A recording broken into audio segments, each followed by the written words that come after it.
Salutations. Welcome back to I Speak and Not Preach with y'all on this beautiful day. And let's take it. It is a beautiful day. Every day is beautiful. Even when it's snowing, when it's all these things are a part of God, they're all beautiful. Okay, so let's acknowledge that. However, right to the word. Today's good word is Matthew chapter 5, verse 44. And it says, "But I say to you, love your enemies and pray for those who persecute you." Why? Why do you think God put upon Matthew to share that? What you have to understand is when a soul or a man or a woman, however you look at it, the spirit is tortured. It's already tortured.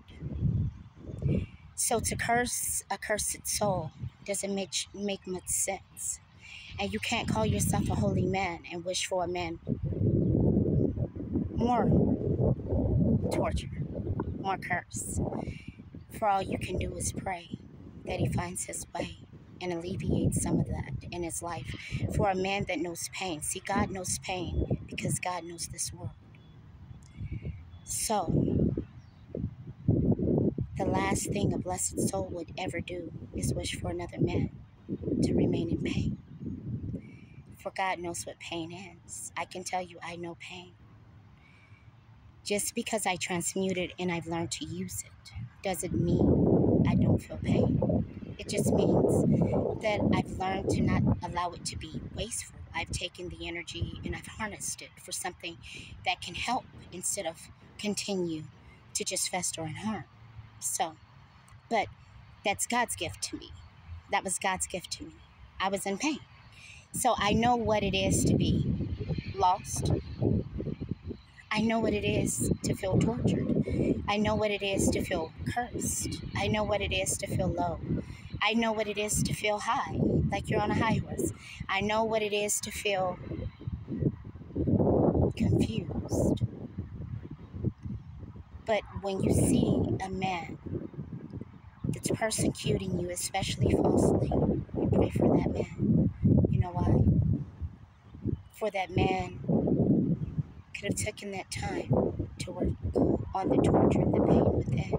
But the only way he knew how to get it out was to persecute you. So he looked at that one finger pointing instead of the three that was pointing back. And you must forgive him for so. Because usually a man that's telling another man how to be better is taking time away from his own self and his own betterment. And you have to understand that, again, also Matthew says that you can't tell your brother to remove a log from his eye until you do.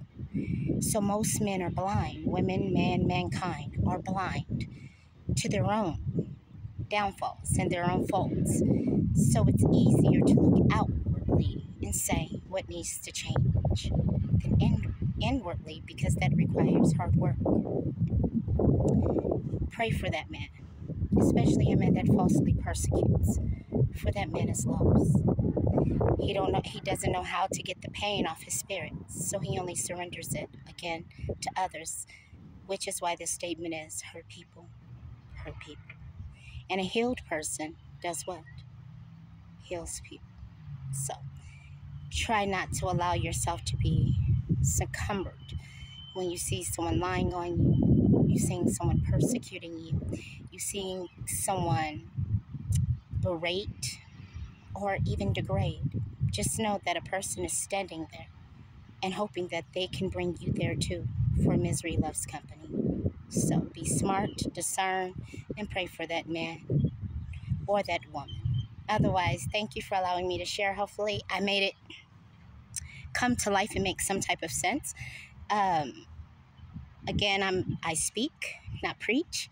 Goodbye, good riddance, says the good Lord, and I hope that you enjoy your day. Remember, salvation and redemption are simply the start to forgiveness. You know, you must first recognize that something is wrong before you can recognize that it must be fixed. So, and that's where you find redemption. Otherwise, thank you for allowing me to share with you on this beautiful day once more in my journey. Please feel free to like, share, and subscribe.